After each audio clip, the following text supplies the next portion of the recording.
اهلا بيكم فيديو جديد. النهارده بقى عندنا اكبر فيديو مشتريات لعزومه رمضانيه.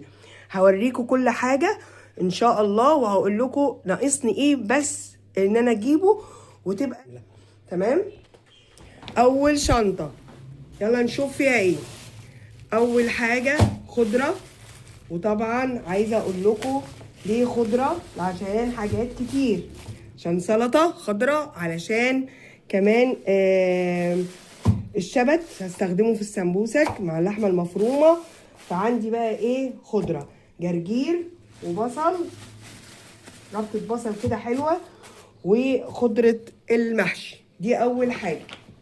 تاني حاجه، ودي خلاص بقى ايقونه العزومات، كان نفسي اعمل العزومه مختلفه وبلاش محاشي وبلاش وسائل على نفس الدنيا، بس اللي جايين غاليين عليا فمش هقدر ان انا اعمل كده، وبيحبوا ده من ايدي، فطبعا مش هقدر ان انا ازعلهم يعني. فاهمين انا عايزه اقول ايه؟ كل سنه وانتم طيبين. ربنا يجبر بخاطر اللي يجبر بخاطر الناس، اللهم امين. طبعا بصل لازم اهو، لان انا مخلصه بس افتح لكم الحاجه بس كده. جبت 5 كيلو على 10 جنيه كيلو وربع. ليه بقى؟ عشان لو حتى هم مثلا فيهم واحده دبلانه بتاع، بس هو زي الفل، مش وحش خالص، هو زي الفل. هعملهم ايه؟ هفرزهم على طول، مش هسيبهم كده. جبت توم، بس هي بقى ايه قعدت تقصقص لي. دول 2 كيلو يا جماعه اهو، قلت اجيبه اعمله مع الكيلو اللي عندي. وجبت كمان كيلو تاني بس من حد تاني. دي اول شنطه اهي معانا، فضيناها قدام حبايبنا. نجيب بقى الشنطه التانيه. جبنا الشنطه التانيه. اول حاجه عايزه اقولها لك، لما تكوني رايحه السوق خدي معاكي شنط من دي. الشنط دي يا جماعه بتسهل عليكي ياما ياما، بترحمك من البهدله. اه والله، بس تبقي حاطه الحاجه بنظام علشان ما تبصش. يعني الطماطم انا حطاها هنا على الوش اهي. انا بكلم طبعا حبايبي اللي هم مبتدئين.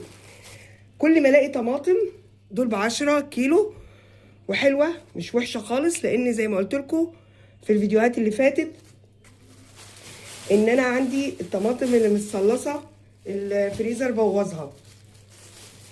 قلت لكم بس الطماطم دول كده جنب بعض، دول ب60 جنيه طماطم. انا قلت اجيبهم اضرب عصفورين بحجر. لو فضلوا، الست غلبانه قوي وبتقول لي جايباها غاليه وهتبوظ مني ومش عارفه ايه والجو ايه، وطرت مني، بس هي زي الفل وحمرا وجميله. قلت لها خلاص يا ست الكل، احنا الاتنين محتاجين بعض، انا هاخدهم منك.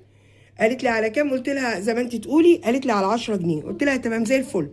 خدتهم وهصلصهم مع اللي اتصلصوا، مفيش حاجه بتخسر، والحمد لله ان الفريزر اتصلح والتلاجة موجوده. ده بقى التوم التاني اللي انا جبته. كده بقى عندي 4 كيلو توم. طب انت هتعملي ايه بالتوم ده كله؟ هفرزه يا جماعه ليا والماما، عشان ماما تعبانه وصحتها على قدها، فانا بساعدها. الكيسه اللي بعد كده نروح بقى في حته تانيه كده. يلا بينا. الكيسه دي كان فيها حاجه كمان يا جماعه، كان فيها فراوله. عايزه ابعدها بس عن التوم، احطها لكم هنا كده اهي. الفراوله دي بكام؟ ب15 زي الفل. هي عايزه تتغسل بس.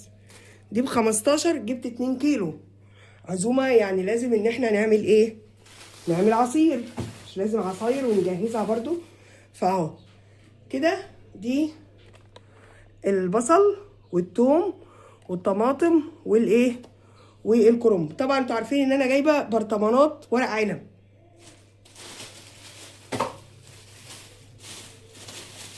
الكيسه دي بقى فيها ايه؟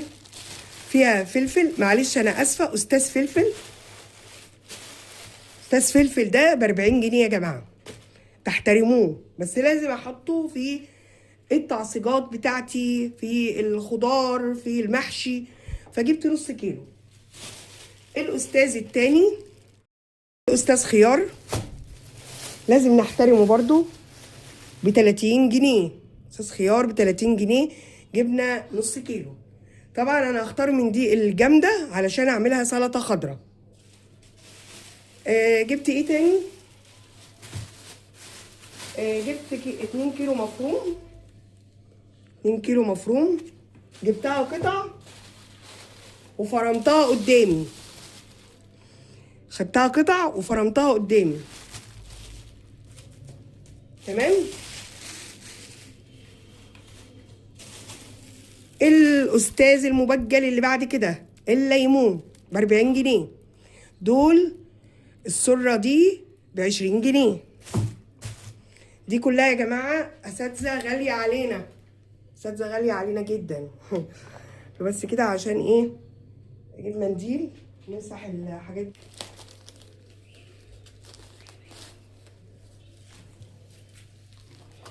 تمام. اللحمه دي يا جماعه بكام؟ اللحمه دي برازيلي و300 جنيه. حلوه. ده رز، دول 5 كيلو رز. عايزه اقول لكم الست قالت لي كلمه واحده بس خلتني اجيبهم. قالت لي والله انا جايباه ابيعه من خزين البيت، محتاجاه الست بتاع الخضره والكرنب وكده. في بقى احسن من كده تجاره مع ربنا؟ هاتيهم يا ستي، انا عايزاهم. في فن في الشراء انك تشتري وتغرمي، بس في كمان ايه ثوابات كده في النص.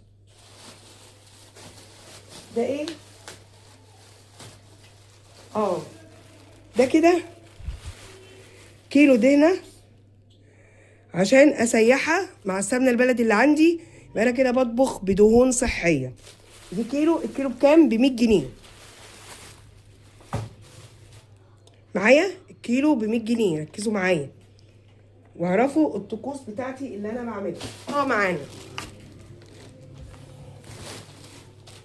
بصوا بقى جبت ايه. انتوا عارفين ان انا جايبه برطمان ورق عنب تاني، يبقى انا كده جايبه 3 عشان عارفه ان هو مش بيصفى على حاجه. فهعمل بقى ايه؟ هعمل منه او اقول لكم برضو تجربتي فيه. تمام. الخلطات بتاعتي بقى والبشتكنات بتاعتي. جبت تتبيله فراخ فرن. على فكره انا لسه ناقصني الفراخ بس انا حجزتها. وطبعا الكيلو الفراخ البيضه ب135 وب130. حجزت 5 فرخات بس هيجوا بعد الفطار، لان انا حاليا قبل الفطار يوم الجمعه. ولقيت الست خلاص يعني دخلت تطبخ، رايحه لها 4 وشويه، والبوتاجاز عندي كان متفور بيتصلح. والحمد لله النهارده فطرنا على اختي، لقيتها طلباني ربنا يجزاها خير يا رب. ادعوا لها. بتقول لي انا خلاص ما تطبخيش، انا هعمل لك فطار النهارده. فلما جه بتاع البوتاجاز قال لي انا هجيلك بعد الفطار عشان اعمل لك البوتاجاز، لان هفوره وهوضبه ومش عارفه ايه وهفك وهربط، فاعملي فطارك الاول. قلت له لا عندك، انا فطاري موجود. ففرصه بقى يمشي ويجي لي بعد الفطار، خلاص هياخد وقت، ممكن ما يجيش تاني. الصنايعيه دول ما لهمش كلمه. بعضهم يعني عشان ما حدش يزعل مني. دي تتبيله الفراخ الفرن لازم. تتبيله المحشي جبت 2. جبت 2 تتبيله محشي حلوه برضه.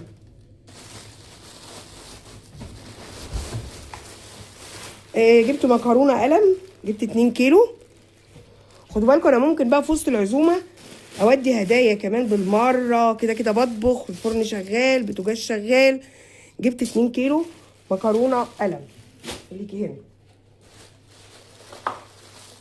جبت لسان عصفور عشان نعمل شوربه لسان عصفور برضو يبقى جنب الاكل.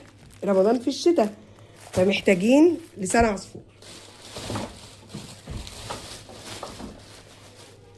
جبت ب20 فلفل اسود. جبت ب20 فلفل اسود، ما كانش عندي والحمد لله بنتي كانت معايا هي اللي فكرتني، كان ممكن تسوحها. ما عنديش خل، جبت ازازه خل. طبعا المشتريات الثابته. جبت كمان ازازه الزيت دي تبقى عندي آلية اي حاجه. طبعا مش كل المشتريات دي عشان العزومه. التوم هفرزه واشيله بكميات، البصل بكميات بالمره بعملها في العزومه، الطماطم برضو مش كلها تستهلك في العزومه، الدهنه مش هتستهلك كلها في العزومه، الرز نفس الكلام، الزيت، الخل، كل ده يا جماعه مش للعزومه بس. شايفين كمان ده فانيليا سايبه وفانيليا كده عشان لما اعمل حلويات. تمام كده. جبت بالمره بقى مشابك، ان المشابك كل شويه تقع وتتكسر. وجبت كمان مفرش افرشه على الارض للاكل، مفرش شكل رمضاني كده جميل.